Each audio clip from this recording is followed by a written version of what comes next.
Hi, we're going to read chapter 36 from Holes. Please put your name and date at the top of your paper. And the chapter. Today we're going to visualize, so you're going to draw what you hear me read about chapter 36. Remember at the end of chapter 35, they had talked about big thumbs. So if I was doing a Fab 4, I might predict that they're going to talk more about Big Thumb because that's how 35 ended. They put 4 of the unbroken jars in the burlap sack in case they might be able to use them. Stanley carried the sack. Zero held the shovel. I should warn you, Stanley said, I'm not exactly the luckiest guy in the world. So I would draw the boat. I would draw Stanley. I would draw Zero. I would draw the sack and 4 of those unbroken jars. But there's nothing in them. They must be empty jars, just in case they can use them. And there's the boys. And then Stanley says that he's unlucky. I think they take the shovel with them too. All right. I'm not the luckiest guy in the world. Zero wasn't worried. When you spend your whole life living in a hole, he said, the only way you can go is up. They gave each other the thumbs up sign, and they headed out. It was the hottest part of the day. Stanley's empty canteen was still wrapped around his neck. He thought back to the water truck and wished he'd at least stopped and filled his canteen before running off. They hadn't gone very far before Zero had another attack. He clutched his stomach as he let himself fall to the ground. Stanley could only wait for it to pass. The sploosh had saved Zero's life, but it was now destroying him from the inside. He wondered how long it would be before he too felt the effects. He looked at Big Thumb. It didn't seem much closer than when they started. So we have to kind of draw off to the distance that Big Thumb mountain. But it's pretty far away because they're walking to it the best they can. Can you walk? Stanley asked. Just give me a second, Zero said. He took another deep breath, then using the shovel, pulled himself back to his feet. He gave Stanley the thumbs up sign and they continued. Sometimes Stanley would try to go for a long while without looking at Big Thumb. He'd make a mental snapshot of how it looked and then maybe wait 10 minutes before looking at it again to see if it seemed closer. It never did. It was like chasing the moon. If they ever reached it, he realized, they'd still have to climb it. I wonder who she was, said Zero. Who? Mary Lou, said Zero. Stanley smiled. I guess she was a real person on a real lake. Remember, we know who Mary Lou was. Mary Lou was the donkey that Sam had. But they don't know that. I bet she was pretty, said Zero. Somebody you must have loved her a lot to name a boat after her. Yeah, said Stanley. I bet she looked great in a bathing suit, sitting in a boat while her boyfriend rowed. Zero used the shovel as a third leg. 2 legs weren't enough to keep him up. I got to stop and rest, he said after a while. Stanley looked at Big Thumb and it still didn't seem any closer. He was afraid if Zero stopped, he might never get started again. We're almost there, he said. He wondered which was closer, Camp Green Lake or Big Thumb. I really have to sit down. Just see if you can go on a little. Zero collapsed, so you should draw Zero laying on the ground. Because when you collapse, you kind of fall to the ground. The shovel stayed up for a fraction of a second, and then it also fell next to him. Zero knelt, bent over with his head on the ground, and Stanley could hear a low moaning sound coming from him. He looked at the shovel and couldn't help but think that he might need to dig a grave, Zero's last hole. And who will dig a grave for me, he thought. But Zero did get up, once again flashing thumbs up. Give me some words, he said weakly.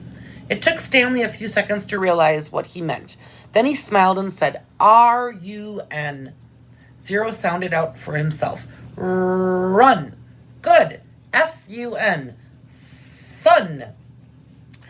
The spelling seemed to help Zero. It gave him something to concentrate on besides his pain and weakness.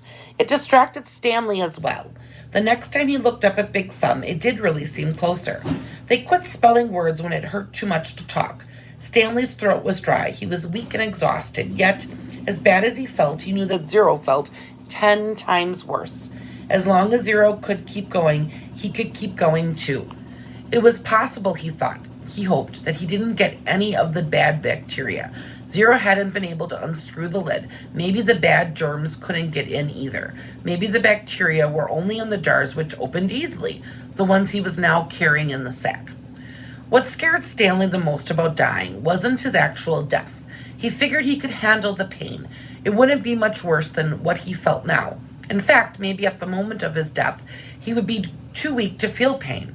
Death would be a relief. What worried him most was the thought of his parents not knowing what happened to him, not knowing whether he was dead or alive.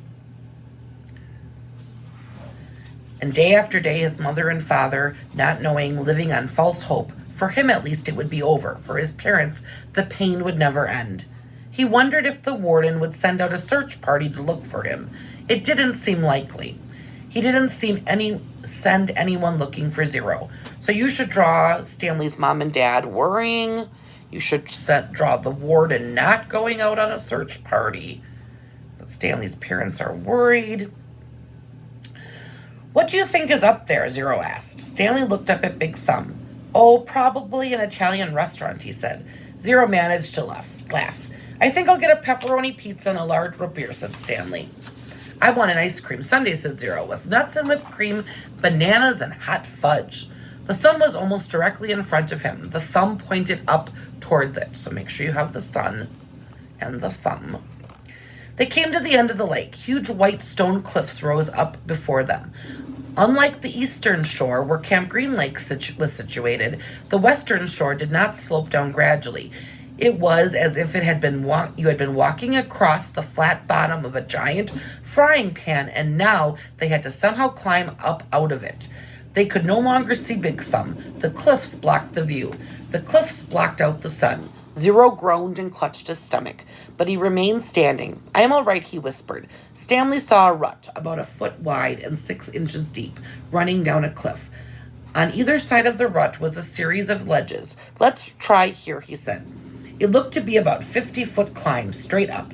Stanley still managed to hold the sack of jars in his left hand as he slowly moved up from ledge to ledge, crisscrossing up the rut. So you should draw Stanley climbing up the cliff, the stone wall. Some of the ledges were wide enough to sit on. Others stuck out more than a few inches, just enough for a quick step. Stanley stopped about 2/3 of the way up on a fairly wide ledge. Zero came up alongside him. If any of you remember reading Princess Bride way back many years ago, when they're climbing up the cliff, that's what this reminded me of. You okay? Stanley asked. Zero gave a big thumbs up. Stanley did the same. He looked above him. He wasn't sure how he'd get to the next ledge. It was 3 or 4 feet above his head, and he didn't see any footholds. He was afraid to look down. Give me a boost, said Zero. I'll pull you up with the shovel. You won't be able to pull me up, said Stanley. Yes, I will, said Zero. Stanley cupped his hands together, and Zero stepped on the interwoven fingers. He was able to lift Zero high enough for him to grab the protruding slab of rock. Stanley continued to help him from below as Zero pulled himself onto the ledge. While Zero was getting himself situated up there, Stanley attached the sack to the shovel by poking a hole through the burlap, and he held it up to Zero. Zero just first grabbed hold of the sack, then the shovel. He set the shovel so that half the blade was supported by the rock slab. The wooden shaft hung down towards Stanley. Okay, he said. Stanley doubted this would work. It was one thing for him to lift Zero, who was half his weight. It was quite another thing for Zero to try to pull him up. Stanley grabbed hold of the shovel as he climbed up the rock wall, using the sides of the rut to help support him. His hands moved over one another up the shaft of the shovel. He felt Zero's hand clasp his wrist. He let go of the shovel with one hand and grabbed the top of the ledge. He gathered his strength and for a few brief seconds seemed to defy gravity as he took a quick step up the wall and with Zero's help pulled himself the rest of the way over the ledge. Kind of like when we were rock climbing at Urban Ecology Center. He caught his breath, and there was no way he could have done that a few months ago. He noticed a large spot of blood on his wrist. It took him a moment to realize that it was Zero's blood. Zero had a deep gash in both hands. He had held onto the metal blade of the shovel, keeping it in place as Stanley climbed. Zero brought his hands to his mouth and wiped away the blood. One of the glass jars had broken in the sack, and they decided to save the pieces if they might need a knife for something. They rested briefly, then continued on up. It was fairly easy climb the rest of the way. When they reached the flat ground, Stanley looked up to see the sun, a fiery ball balancing on top of the big thumb. God was twirling a basketball. Soon they were walking in a long, thin shadow of the thumb. So make sure you have the thumb and the sun right on top of the thumb so that it looks like someone's twirling a basketball. And that's the end of chapter 36.